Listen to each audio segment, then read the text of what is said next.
Hello everyone, this is simply ಸಾಗ್. Welcome back to my YouTube channel. ಇವತ್ತು ನಾನು ನಿಮಗೆ ಮಟನ್ ಸಾಂಬಾರು ಮಾಡೋದು ಹೇಗೆ ಅಂತ ಹೇಳ್ಕೊಡ್ತೀನಿ. ನೋಡಿ, ನಮ್ಮ ಯಜಮಾನರು ಬ್ಲ್ಯಾಕ್ ಕವರಲ್ಲಿ ತೊಗೊಂಡು ಬರ್ತಾ ಇದ್ದಾರೆ. ಬ್ಲ್ಯಾಕ್ ಕವರ್ ಮನೆಗೆ ಬಂತು ಅಂದರೆ ಏನಾದ್ರು ಸ್ಪೆಷಲ್ ಇದೆ ಅಂತ ಅನಿಸುತ್ತಲ್ವ, ಎಲ್ರಿಗೂ ಗೊತ್ತಾಗುತ್ತೆ. ಸೊ ಇದರಲ್ಲಿ 2 kg ಫ್ರೆಶ್ ಆಗಿರೋ ಮಟನ್ ಇದೆ. ಇದ್ರ ಸಾರು ಮಾಡೋದನ್ನು ನಾನು ನಿಮಗೆ ಹೇಳ್ಕೊಡ್ತೀನಿ, ಇವತ್ತು ತೋರಿಸ್ತೀನಿ ಹೇಗೆ ಅಂತಂದು. ಸೊ ಬೇಕಾಗಿರುವ ಸಾಮಗ್ರಿ ನೋಡಿ: ಚಕ್ಕೆ, ಲವಂಗ, ಏಲಕ್ಕಿ ಮತ್ತು ಮೊಗ್ಗು, ಆಮೇಲೆ ಕಡಲೆ ಬದಲು ಗಸಗಸೆ ಹಾಕೊತಾರೆ, ಆಮೇಲೆ ಟೊಮೆಟೊ, ಆಮೇಲೆ ಕಾಯಿ ನಿಮಗೆ ಎಷ್ಟು ಬೇಕೋ ಅಷ್ಟು ಹಾಕ್ಕೋಬೋದು. ನಾನು 2 kg ಬೇಕಾದಷ್ಟು ಹಾಕಿದ್ದೀನಿ. ಸೊ ನಿಮಗೆ ಕಮ್ಮಿ ಬೇಕು ಅಂದರೆ ಕಮ್ಮಿ ಮಾಡ್ಬೋದು. ಇಲ್ಲಿ 2 kg ಕರೆಕ್ಟಾಗಿ ಮಟನ್ ಇದೆ. ಒಗ್ಗರಣೆಗೆ ಮೆಂತ್ಯ ಸೊಪ್ಪನ್ನ ಚಾಪ್ ಮಾಡಿದ್ದೀನಿ, ಮತ್ತು ಒಂದು ಈರುಳ್ಳಿನ ಹೆಚ್ಕೊಂಡು ಇಟ್ಕೊಂಡಿದ್ದೀನಿ. ಹಸಿ ಮಸಾಲೆ, ಕೊತ್ತಂಬರಿ, ಶುಂಠಿ, ಬೆಳ್ಳುಳ್ಳಿ ಮತ್ತು 2 ಮೀಡಿಯಮ್ ಸೈಜ್ ಈರುಳ್ಳಿನ ಕಟ್ ಮಾಡಿ ಇಟ್ಕೊಂಡಿದ್ದೀನಿ. ಸೊ ಇದನ್ನೆಲ್ಲ ನಾನು ಜಾರ್ಗೆ, ಈರುಳ್ಳಿ, ಬೆಳ್ಳುಳ್ಳಿ, ಕೊತ್ತಂಬರಿ, ಶುಂಠಿನ ಜಾರ್ಗೆ ಹಾಕ್ಕೊಂಡು ಒಂದು ಫೈನ್ ಪೇಸ್ಟ್ ಮಾಡ್ಕೊತೀನಿ ಫಸ್ಟಿಗೆ. ಕೆಲವೊಬ್ಬರು ಇದನ್ನೆಲ್ಲ ಒಟ್ಟಿಗೆ ಹಾಕ್ಕೊಂಡ್ಬಿಡ್ತಾರೆ, ಕಾಯಿನ, ಶುಂಠಿ, ಬೆಳ್ಳುಳ್ಳಿದು, ಖಾರದ ಪುಡಿ ಎಲ್ಲದನ್ನು ಒಟ್ಟಿಗೆ ಹಾಕ್ಕೊಂಡು ಮಾಡ್ತಾರೆ. ಅದು ಕೂಡ ರುಚಿಯಾಗಿರುತ್ತೆ. ಬಟ್ ಒಂದ್ಸಲ ನೀವು ಈ ಥರ ಸಪ್ರೇಟಾಗಿ ಮಾಡ್ಕೊಂಡು ಟ್ರೈ ಮಾಡಿ, ಅದು ಕೂಡ ಡಿಫ್ರೆಂಟ್ ಅನ್ಸುತ್ತೆ. ನೋಡಿ, ಬೇಕಾದ್ರೆ ನೀವು ಟ್ರೈ ಮಾಡಿ. ಸೊ ಇದನ್ನು ನಾನು ಫೈನ್ ಪೇಸ್ಟ್ ಮಾಡ್ತಾಯಿದ್ದೀನಿ ಮಿಕ್ಸರಲ್ಲಿ. ಇದು ರೆಡಿಯಾಗಿದೆ. ಇದನ್ನು ಬಂದು ಬೌಲಿಗೆ ತಗೊಳ್ಳೋಣ. ನೋಡಿ ಎಷ್ಟು ಚಿಕ್ಕದಾಗಿ ನುಣ್ಣಗೆ ಆಗಿದೆ ಇದು ಪೇಸ್ಟ್. ಸೊ ನೆಕ್ಸ್ಟ್ ಏನಂತ ಅಂದರೆ ಖಾರದ ಪುಡಿ ನಾವು ಯೂಶ್ವಲಿ 1 kgಗೆ 6 ಸ್ಪೂನ್ ಹಾಕ್ತೀವಿ. ನೋಡ್ತಾ ಇದ್ದೀರಾ, ಈ ಸ್ಪೂನಲ್ಲಿ 6 ಸ್ಪೂನ್ ಹಾಕ್ತೀವಿ. ಸೊ ಇಲ್ಲಿ 2 kg ಇರೋದ್ರಿಂದ ಒಂದು 12 ಸ್ಪೂನ್ ಹಾಕ್ತಾಯಿದ್ದೀನಿ ನಾನು. ಸೊ ಧನಿಯಾ ಪುಡಿ ಬಂದುಬಿಟ್ಟು 5 ಸ್ಪೂನ್ ಹಾಕ್ತಾಯಿದ್ದೀನಿ. ಇದನ್ನು ಡೈರೆಕ್ಟಾಗಿ ಹಾಕ್ಬೋದು, ಕೆಲವೊಬ್ಬರು ಮಟನಿಗೆ ಡೈರೆಕ್ಟಾಗಿ ಹಾಕ್ತಾರೆ ಕುಕ್ಕರಲ್ಲಿ ಬೇಯಿಸುವಾಗ. ಬಟ್ ನಾವೇನು ಮಾಡ್ತಾಯಿದ್ದೀವಿ ಅಂದರೆ ಸ್ವಲ್ಪ ನೀರು ಹಾಕಿ ಅದನ್ನು ಮಿಕ್ಸರಲ್ಲಿ ಚೆನ್ನಾಗಿ ಗ್ರೈಂಡ್ ಮಾಡ್ತೀವಿ. ಸಣ್ಣಕ್ಕಾಗುತ್ತದು. ಸಣ್ಣಕ್ಕಾಗಿರೋ ಪೇಸ್ಟನ್ನು ಆಮೇಲೆ ಮಟನಿಗೆ ಹಾಕ್ತೀವಿ. ಏನಕ್ಕೆ ಅಂದರೆ ಇದು ಟೇಸ್ಟ್ ಒಂಥರ ಚೆನ್ನಾಗಿರುತ್ತೆ, ನಿಮಗೆ ತರಿ ಅನಿಸಲ್ಲ. ಒಂಥರ ತುಂಬ ಸಣ್ಣಕ್ಕಿರೋದ್ರಿಂದ ಸಾರಿಗೆ ರುಚಿನೂ ಚೆನ್ನಾಗಿ ಬರುತ್ತೆ. ನೀವು ಒಂದ್ಸಲ ಟ್ರೈ ಮಾಡಿ ಇದನ್ನು. ಸೊ ಇದು ಫೈನ್ ಪೇಸ್ಟ್ ಆಗಿದೆ. ಇದನ್ನು ಕೂಡ ಒಂದು ಬೌಲಿಗೆ ಎತ್ತಿಡ್ಕೊಳ್ಳೋಣ. ಸೊ ಈಗ 2 ಪೇಸ್ಟ್ ಮುಗೀತು. ನೆಕ್ಸ್ಟ್ ಬಂದುಬಿಟ್ಟು ಕಾಯಿ, ಟೊಮೆಟೊ, ಚಕ್ಕೆ, ಲವಂಗ, ಏಲಕ್ಕಿ, ಕಡಲೆ ಎತ್ತಲ, ಇದನ್ನೆಲ್ಲ ಜಾರಿಗೆ ಹಾಕ್ಕೊಂಡು ಇದನ್ನು ಕೂಡ ತುಂಬ ಚಿಕ್ಕದಾಗಿ ರುಬ್ಕೋಬೇಕು. So paste ಫೈನಾಗಿರಬೇಕು. ಕಾಯಿ ಸ್ವಲ್ಪ ದಪ್ಪ ಉಳಿತು ಅಂದರೆ ಸಾಂಬಾರು ಒಂಚೂರು ಗಟ್ಟಿ ಅಂತ ಅನಿಸುತ್ತೆ. ಸೊ ಹಾಗಾಗಿ ನಾವು ಏನು ಮಾಡಬೇಕು ಅಂತಂದರೆ ಕಾಯಿನ ಎಷ್ಟಾಗುತ್ತೋ ಅಷ್ಟು ಸಣ್ಣಕ್ಕೆ ರುಬ್ಕೋಬೇಕು.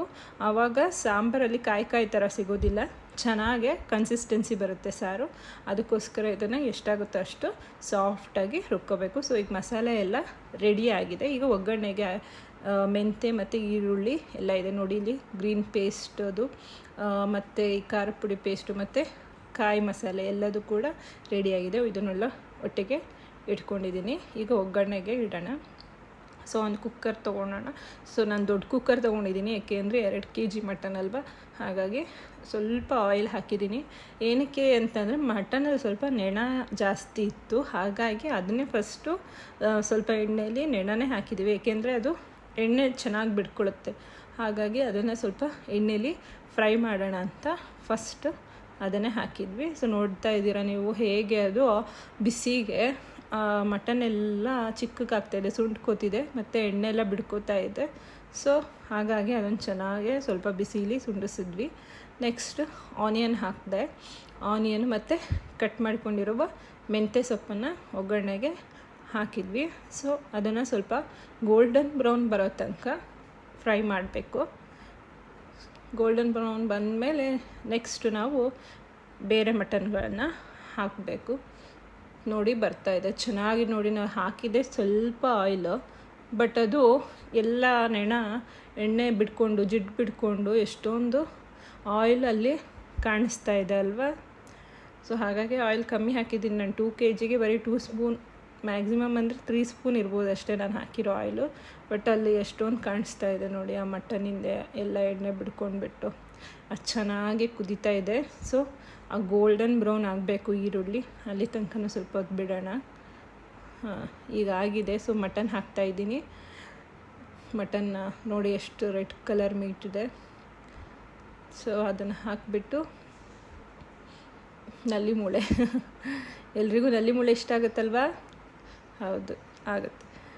ಓಕೆ, ಸ್ವಲ್ಪ ರುಚಿಗೆ ತಕ್ಕಷ್ಟು ಉಪ್ಪು ಮತ್ತು ಅರಿಶಿನ ಪುಡಿ ಇದೆರಡನ್ನು ಹಾಕಿಬಿಟ್ಟು ಚೆನ್ನಾಗಿ ಈಗ ನಾವು ಮಿಕ್ಸ್ ಮಾಡ್ಕೊಳ್ಳೋಣ. ಇದನ್ನು ಚೆನ್ನಾಗಿ ಮಿಕ್ಸ್ ಆದಮೇಲೆ ಸ್ವಲ್ಪ ಹೊತ್ತು ಹಾಗೆ ಉರಿಲಿ ಬಿಡೋಣ. ಅದು ಬೇಯಬೇಕು, ಅಂದರೆ ಬೇಯ್ದು ಒಂಚೂರು ಉಪ್ಪೆಲ್ಲ ಹೀರ್ಕೋಬೇಕು, ಉಪ್ಪು ಅರಿಶಿನೆಲ್ಲ ಹೀರ್ಕೋಬೇಕು, ಮತ್ತು ಸ್ವಲ್ಪ ನೀರು ಬಿಟ್ಕೊಳ್ಳುತ್ತದೆ ಹಾಗೆ. ಸೊ ಫಸ್ಟ್ ಅದು ಚೆನ್ನಾಗಿ ಎಣ್ಣೆಲಿ ಉಪ್ಪು ಮತ್ತು ಅರಿಶಿನದ ಜೊತೆ ಫ್ರೈ ಆಗಬೇಕು. ಸೊ ಆವಾಗ ಒಂದು ಸ್ವಲ್ಪ ನೀವು ಚಮಚದಲ್ಲಿ ಈ ಥರ ಮಾಡ್ತಾಯಿದ್ರೆ ನೀಟಾಗಿ ಫ್ರೈ ಆಗುತ್ತೆ, ಎಲ್ಲ ಕಡೆ ತಿರುಗಿಸ್ತಾ ಇರಬೇಕು ನೀವು. ಸೊ ತಿರುಗ್ಸೋಕ್ಕಾಗಿಲ್ಲ ಅಂದರೆ ಈ ಥರನೂ ಮಾಡ್ಬೋದು. ಕುಕ್ಕರಲ್ಲಿ ಈ ಥರ ಚೆನ್ನಾಗಿ ಕುಲುಕ್ಸಿದ್ರೆ ಮೇಲೆ ಕೆಳಗೆ ಆಗುತ್ತೆ ಪೀಸ್ಗಳು. ಈಗ ಹಸಿ ಪೇಸ್ಟ್ ಏನು ಮಾಡಿದ್ವಲ್ಲ, ಕೊತ್ತಂಬರಿ, ಶುಂಠಿ, ಬೆಳ್ಳುಳ್ಳಿ, ಅದನ್ನು ಈರುಳ್ಳಿದು ಅದೆಲ್ಲ ಪೇಸ್ಟ್ನ ಫಸ್ಟ್ ಹಾಕ್ತಾಯಿದ್ದೀವಿ. ಹಾಕಿಬಿಟ್ಟು ಚೆನ್ನಾಗಿ ಮಿಕ್ಸ್ ಮಾಡ್ತಾಯಿದ್ದೀವಿ.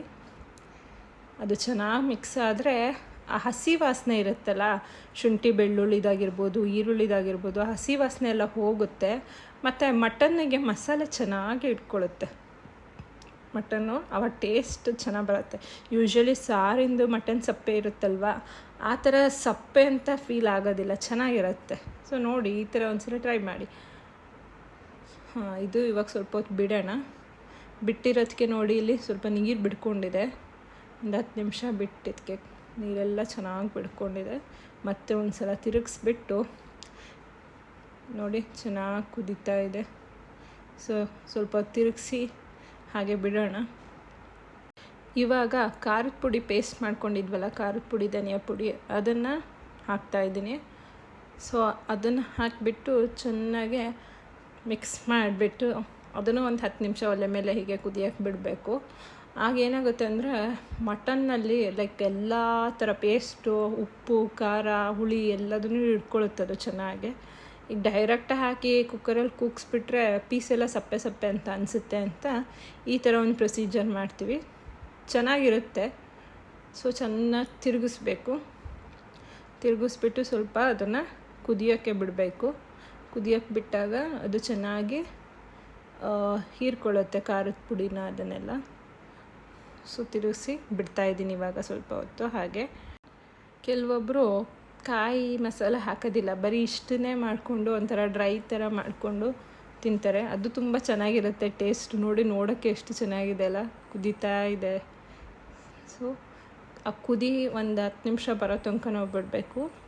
ಸೊ ಕಾಯಿ ತುರಿ ಹಾಕಿಲ್ಲ ಅಂದರೆ ಈ ಥರ ಡ್ರೈ ಥರ ಆಗುತ್ತದು. ಬರೀ ಪೇಸ್ಟ್ ಹಾಕಿ ಮಾಡಿದ್ರೆ ಚೆನ್ನಾಗಿರುತ್ತೆ ಇದು ಕೂಡ ಹಾಗೆ ತಿನ್ನೋಕ್ಕೆ. ಬಟ್ ಕಾಯಿ ಎಲ್ಲ ಹಾಕಿ, ಕಾಯಿ ರುಬ್ಬಿರೋದೆಲ್ಲ ಹಾಕಿದ್ರೆ ಸಾಂಬಾರು ಆಗುತ್ತೆ, ಮಸಾಲೆ ಸಾಂಬಾರು. ಸೊ ಈ ಕಾಯಿ ಹಾಕಿದ್ದೀವಿ, ಕಾಯಿ ಹಾಕಿ ಚೆನ್ನಾಗಿ ತಿರುಗಿಸ್ತಾ ಇದ್ದೀವಿ, ಕಾಯಿ ಮಸಾಲೆ ಎಲ್ಲ ಹಾಕಿ. ನೋಡಿ ಆ ಕನ್ಸಿಸ್ಟೆನ್ಸಿ ಚೇಂಜ್ ಆಯಿತು. ಸೊ ಇವಾಗ ನೀರು ಹಾಕ್ತಾಯಿದ್ದೀವಿ. ನಿಮಗೆ ಎಷ್ಟು ಬೇಕೋ ಅಷ್ಟು ನೀರು ಹಾಕೋಬೋದು ನೀವು.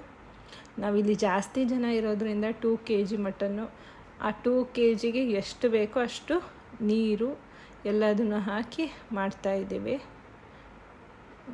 ಸೊ ಆ ಕನ್ಸಿಸ್ಟೆನ್ಸಿ ಬರೋ ತನಕ ನೀರು ಹಾಕಿ ನೋಡಿ, ಎತ್ತಿ ನೋಡಿದಾಗ ನಮಗೆ ಗೊತ್ತಾಗುತ್ತೆ ಅದು ಎಷ್ಟು ಕನ್ಸಿಸ್ಟೆನ್ಸಿ ಬಂದಿದೆ ಅಂತಂದು ಸಾರು. ಸೊ ನೋಡಿ, ನಮಗೆ ಈ ಕನ್ಸಿಸ್ಟೆನ್ಸಿ ಬೇಕು. ತುಂಬ ಗಟ್ಟಿನೂ ಅಲ್ಲ, ತುಂಬ ನೀರು ಥರನೂ ಅಲ್ಲ, ಒಂದು ಮೀಡಿಯಮ್ ಕನ್ಸಿಸ್ಟೆನ್ಸಿ. ಸೊ ಉಪ್ಪು ಕಡಿಮೆ ಇತ್ತು, ಹಾಗಾಗಿ ಇನ್ನೊಂದು ಸ್ವಲ್ಪ ಉಪ್ಪು ಆ್ಯಡ್ ಮಾಡಿದ್ವಿ. ಸೊ ನೋಡ್ಬೋದು ನೀವು ಎಷ್ಟು ಕಲರ್ಫುಲ್ಲಾಗಿ ಚೆನ್ನಾಗಿ ಕಾಣಿಸ್ತಾ ಇದೆ ಅಲ್ವಾ ಸಾಂಬಾರು. ಸೊ ಇನ್ನೊಂದು ಸಲ ಅದನ್ನು ನೀಟಾಗಿ ತಿರುಗಿಸ್ಬಿಟ್ಟು ಆ ಉಪ್ಪು ನೋಡಿಬಿಟ್ಟು ನಾವು ಅದರ ಕೆಲಸ ಮುಗೀತು. ಇವಾಗ ಕುದಿ ಬರ್ತಾಯಿದೆ, ಒಂದು ಕುದಿ ಬರೋ ತನಕ ಹಾಗೆ ಬಿಟ್ಟು ಸೊ ಇವಾಗ ಕುಕ್ಕರ್ನ ಮುಚ್ತಾ ಇದ್ದೀನಿ. ಈ ಮಟನ್ನಿಗೆ ನಾನು 3 ವಿಷಲ್ ಹೊಡಿಸ್ತಾ ಇದ್ದೇನೆ. ಸೊ ಮಟನ್ನು ಬಲ್ತಿಲ್ಲ, ತುಂಬ ಮೀಡಿಯಮ್ ಇದೆ. ಸೊ ಮಟನ್ ಏನಾದ್ರು ಬಲ್ತಿತ್ತು ಅಂದರೆ 3ಕ್ಕಿಂತ ಜಾಸ್ತಿ ವಿಷಲ್ ಹೊಡಿಸ್ಬೇಕಾಗತ್ತೆ. ಇದು ಮೀಡಿಯಮ್ ಇರೋದ್ರಿಂದ ನಾನು 3 ವಿಷಲ್ ಹೊಡಿಸ್ತಾ ಇದ್ದೀನಿ. ಸೊ ನೋಡ್ಬೋದು ವಿಷಲ್ ಆಗಿದೆ. ಸೊ ಅದು ಕುಕ್ಕರ್ನ ಆಫ್ ಮಾಡ್ತಾಯಿದ್ದೀನಿ, ಸ್ಟವ್ನ. ಕುಕ್ಕರ್ ಆರಿದೆ, ಇವಾಗ ವಿಷಲ್ ಬಿಟ್ಟಿದೆ. ನೋಡಿ ಸಾರು ರೆಡಿ ಇದೆ, ಎಷ್ಟು ಚೆನ್ನಾಗಿ ಎಣ್ಣೆ ಬಿಟ್ಕೊಂಡಿದೆ ಅಂತ, ಪೀಸ್ ಎಲ್ಲ ಬೆಂದಿದೆ. So mutton sambar is ready to serve. Please like, share and subscribe to my YouTube channel. Bye bye.